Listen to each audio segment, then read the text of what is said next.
বিভিন্ন দেশে রাসূলুল্লাহ সাল্লাল্লাহু আলাইহি ওয়াসাল্লামকে নিয়ে কটূক্তি করা হয়েছে, কোরআনকে অবমাননা করে কথা বলা হয়েছে। বিভিন্ন রাষ্ট্রে রাসূলুল্লাহ সাল্লাল্লাহু আলাইহি ওয়াসাল্লামকে নিয়ে কুরুচিপূর্ণ বক্তব্য দেওয়া হয়েছে। তারপরেই আমরা বাংলাদেশে, আমরা ফরিদপুরে ছাত্র জনতা মিলে, তৌহিদি জনতা মিলে আমরা রাস্তায় নেমে এসেছি। কিন্তু আজকে অত্যন্ত দুঃখের একটি বিষয়, আমরা বিভিন্ন দেশের রাসূলুল্লাহ সাল্লাল্লাহু আলাইহি ওয়াসাল্লামকে নিয়ে যখন কটূক্তি করা হয়েছে, আমরা তো রাস্তায় নেমে এসেছি।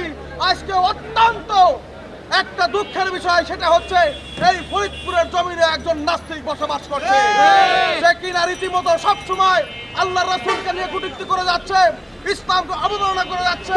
তারই ধারাবাহিকতায় গতকাল রাতে তিনি রাসূলুল্লাহ সাল্লাল্লাহু আলাইহি ওয়াসাল্লামকে নিয়ে বাজে মন্তব্য সোশ্যাল মিডিয়ায় করেছে, আমরা এটা দেখেছি।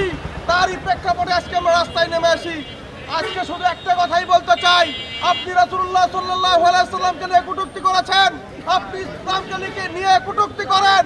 আপনাকে আমরা জানিয়ে দিতে চাই, আপনি যদি আরো একবার রাসূল সাল্লাল্লাহু আলাইহি ওয়াসাল্লামকে নিয়ে কটূক্তি করেন, ইসলামকে নিয়ে কটূক্তি করেন, আপনার জানাজা পড়ার মতো মানুষ পর্যন্ত খুঁজে পাবেন না।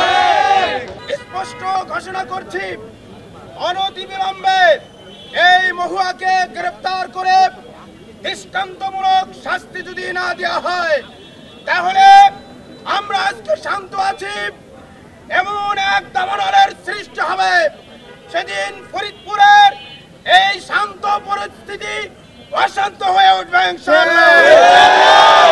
আমি অন্তর্বর্তীকালীন সরকার এবং আমার ফরিদপুরের পুলিশ প্রশাসনকে বলবো, ফরিদপুরের ছাত্র জনতার এই শান্তিপূর্ণ প্রতিবাদ এবং আন্দোলনকে সম্মান জানিয়ে মহুয়াকে 24 ঘন্টার মধ্যে গ্রেফতার করে